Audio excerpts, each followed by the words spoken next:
Media का गिरता स्तर जिम्मेदार कौन विषय पर पत्रकार परिचर्चा का आयोजन होटल धनराज पैलेस में किया गया। वरिष्ठ पत्रकार स्वर्गीय मोहनलाल मधुकर की स्मृति में कार्यक्रम आयोजित किया गया। राजस्थान मीडिया एक्शन फोरम के तत्वाधान में कार्यक्रम का आयोजन किया गया। संभागीय आयुक्त सांवरलाल वर्मा, आईजी प्रसन्न कुमार खमेसरा, जिला कलेक्टर आलोक रंजन, एसपी श्याम सिंह बतौर अतिथि मौजूद रहे। राजस्थान मीडिया एक्शन फोरम के संस्थापक अध्यक्ष अनिल सक्सेना ने फोरम के कार्यकलापों से सभी को अवगत करवाया।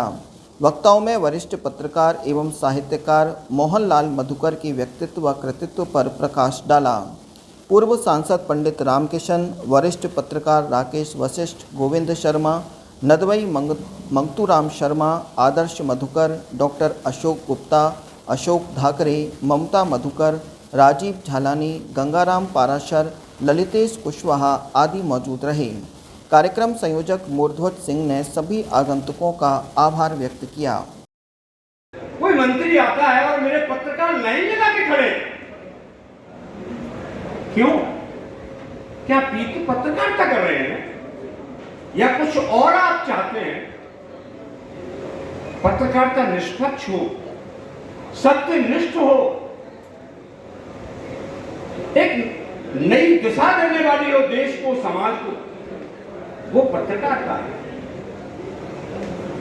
पत्रकारों में हिम्मत नहीं उनसे जवाब और सवाल पूछने की जो जिम्मेदार है, और सवाल और जवाब उनसे पूछे जाते हैं जो जवाब दे जिनकी कुछ है नहीं। ये गिरता हुआ है। देश की एकता और अखंडता के लिए काम करना, जनतंत्र के अंदर ये कितना बड़ा स्तंभ है। कुछ लोग आरोप लगाते हैं, यद्यपि मैं इससे सहमत हूं और असहमत हूं, कोई फर्क नहीं पड़ता कि राजनेता, प्रशासनिक अधिकारी, पत्रकार और व्यापारियों का एक गठजोड़ है जो देश को भ्रमित करता है। इस पर चिंतन करने की आवश्यकता है। कोई सच हो, ये कोई आवश्यक नहीं कि मैं जो कुछ कह रहा हूं वो है।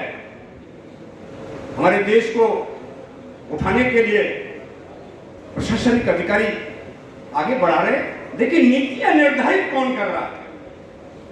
अधिकारी और कर्मचारी तो उन नीतियों पर चलेगा जिनको हमारे रहनुमा, हमारे राजनीतिज्ञ जिनको चुन करके हम भेजते हैं, वो चुनावों के अंदर जिस तरह की एक दिशा और दशा होती है जनतंत्र की, पत्रकारिता समय है, बहुत कुछ अंतर है, जमीन आसमान का अंतर है। और मैं इतना ही कहूँगा कि जो स्तर आज पत्रकारिता का हुआ है उसमें सुधार की बहुत आवश्यकता है। अन्यथा पत्रकारिता एक कह सकते हैं कि बहुत ही अच्छी स्तर पर नहीं रहेगी। जरूर सभी को सोचना चाहिए, इस विषय पर विचार करना चाहिए। और मेरे पिताजी हिंदी के लेक्चरर थे शुरुआत में। सामाजिक स्तर का ही पैमाना कह सकते हैं इसी से, जो हमारे समाज का या हमारे देश का या जहाँ स्थानीयता का जो हमारा इस पैमाना है उसका ही एक रूप कह सकते हैं इसको। हमने पढ़ा भी था और हम देख भी रहे हैं, लोकतंत्र और स्वतंत्रता दो ऐसे मुद्दे हैं जो हमेशा सतत जागरूकता से ही आगे रह सकते हैं, जिंदे रह सकते हैं। कानून इनकी कोई गारंटी नहीं दे सकता। कानून बन सकता है परंतु कानून गारंटी नहीं दे सकता कि स्वतंत्रता जो कानून से है वो लागू हो जाएगी, लोकतंत्र जो कानून में है वो लागू हो जाएगा। ये आप लोगों की या मैं यूँ कहूँ कि मीडिया की, जिसमें सारे ही शामिल हैं, हम भी शामिल हैं देश के नागरिक के नाते। हम दूसरी भूमिका में हम प्रशासनिक अधिकारी हो सकते हैं, तो देश के नागरिक के रूप में हमारा भी यही भूमिका है कि सतत जागरूकता ही इस बात की गारंटी है कि हमारा लोकतंत्र सही दिशा में जाए और नागरिकों की स्वतंत्रता। सामने टाइम्स ऑफ इंडिया में एक बहुत लंबा चौड़ा आर्टिकल लिखा, उसमें उन्होंने किसी इलेक्शन का क्या फोरकास्ट हो सकता है, क्या नतीजा आएगा, वो लिखा था। उसमें नतीजा जैसा उन्होंने लिखा वैसा नहीं है। मुझे आज भी याद है कि उसी फ्रंट पेज पे जहाँ उन्होंने अपने इलेक्शन का फोरकास्ट और क्या होने जाना वाला है वो लिखा था। उसी फ्रंट पेज पर उन्होंने पूरा माफीनामा अपना छापा। तो ये मेरे से बहुत बड़ी गलती हुई, मैं लोगों की भावनाएं समझ नहीं पाया।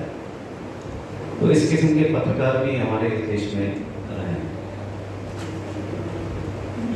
आज मैं इसको ये नहीं कहूँगा कि, क्योंकि सोसाइटी हमेशा डायनामिक रहती है, स्टैटिक नहीं रहती। आज का वक्त हमेशा हमें कुछ कमियां लगती है, पुराने वक्त में हमेशा हमें अच्छाइयाँ लगती हैं।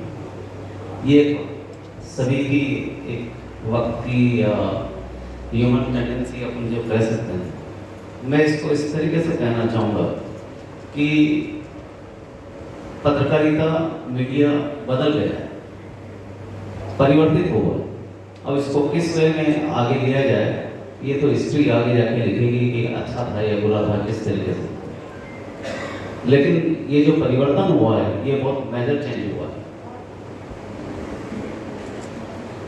मुझे अभी भी याद है जब कॉलेज में पढ़ते थे, स्कूल में पढ़ते थे, बाद में करियर की शुरुआत भी हुई, तो उस वक्त तक हम लोग ऐसी मैगजीन्स पढ़ते थे, ऐसे अखबार पढ़ते थे जिसमें काफ़ी कुछ समाचारों के अलावा भी होता। केवल समाचार ही नहीं, समाचार विश्लेषण का एक अपना तरीका और काफ़ी अलग अलग मैटर्स थे। एक जैसे आप साहित्य से जुड़े हैं तो साहित्य के ऊपर काफ़ी पढ़ने को मिलता था, खेलों से जुड़े हुए हैं तो खेलों पे काफ़ी अच्छा पढ़ने को मिलता था, संगीत से जुड़े हुए हैं तो संगीत पे काफ़ी पढ़ने को मिलता था। एवं किन्हीं को फिल्मों का शौक है तो फिल्मों पे भी बहुत अच्छी अच्छी मैगजीन्स आया करती थी। वक्त बहुत चेंज हो गए। आज हम केवल समाचार देखते हैं और उसको भी हम अगर अखबारों में भी पढ़ते हैं तो केवल एक समाचार के तौर पर पढ़ते हैं, और टीवी पे देखते हैं तो देख के जो हमारी इमेजिनेशन पावर है वो खत्म हो। ये इसलिए प्रासंगिक नहीं है कि केवल पत्रकारिता से जुड़ा हुआ है। मैं वैसे इंजीनियर हूँ पर ज्योग्राफी का विद्यार्थी भी रहा हूँ, और स्तर किसी चीज़ का गिरना ये एक स्वाभाविक चीज़ है, यानी it is a natural thing. वो किसी भी चीज़ का हो सकता है, चाहे पानी का जल स्तर, कोई चट्टान हो उसका अर्धायुकाल होता है समय के साथ, कोई वेजिटेबल हो, चाहे वो मनुष्य की हो, ह्यूमन लाइफ, और या फिर जो आज विषय रखा है पत्रकारिता। निश्चित रूप से जो स्वाभाविक रीति है वो तो है कि स्तर गिरता है, लेकिन वहीं जब मनुष्य के बारे में बात होती है तो मनुष्य के बारे में ये कहा जाता है कि मनुष्य में एक अपार संभावना है। कई लोगों के बारे में यहाँ कहा गया, ये अपार संभावना ही है जो सब चीज़ों का स्तर गिर रहा है। पर्यावरण के बारे में बात करते हैं, जल स्तर के बारे में बात करते हैं, लेकिन अगर हम चाहे पत्रकारिता देखें, स्पोर्ट्स पर्सन देखें, किसी भी चीज़ में देखें, आप नए नए आयाम स्थापित भी हो रहे हैं, इसमें कोई शक नहीं। यानी यूसेन बोल्ट ने अगर 9.45 में वर्ल्ड रिकॉर्ड बना दिया है तो वो आज से 10 साल पहले संभव ही नहीं था, कोई सोच नहीं सकता था। अभी हाल ही में नेपाल के एक पर्वतारोही ने जो दुनिया में 14 ऐसे पहाड़ हैं, उसको जरा एक आदमी ने 14 वर्ष में चढ़ा था, उसने उसको 6 महीने में चढ़ के दिखाया। 14 ऐसे पहाड़ जो कि 8,000 मीटर से ऊंचे, यानी माउंट एवरेस्ट से लेकर के। तो मैं ये भी देख रहा हूँ कि एक अपार संभावना मनुष्य में होती है, और वो जो नेचुरल रीति है उसको बदलने की क्षमता है। तो निश्चित रूप से पत्रकारिता के बारे में अगर बात करें तो उसमें भी काफ़ी उद्भव हुआ है, काफ़ी विकास हुआ है। एक समय था जब दूरदृष्टि और दूरदर्शन दोनों साथ साथ चलते थे, और वो अब न्यूज़ आज तक अभी तक और मतलब जितनी जल्दी से जल्दी हो, और ये सभी के सामने चुनौती है। ये मैं मानता हूँ हमारे पत्रकार भाइयों के सामने बहुत बड़ी चुनौती है, क्योंकि एक तरफ सोशल मीडिया का इतना विकास हो रहा है, दूसरी तरफ न्यूज़ जो है वो जनता तक सही रूप में पहुँचे, ये भी बहुत ज़रूरी हो गया। तो दबाव बहुत है, और उस दबाव में जैसे ही कोई खबर किसी भी माध्यम से आती है, और मुझे लगता है आज सबके पास मोबाइल है,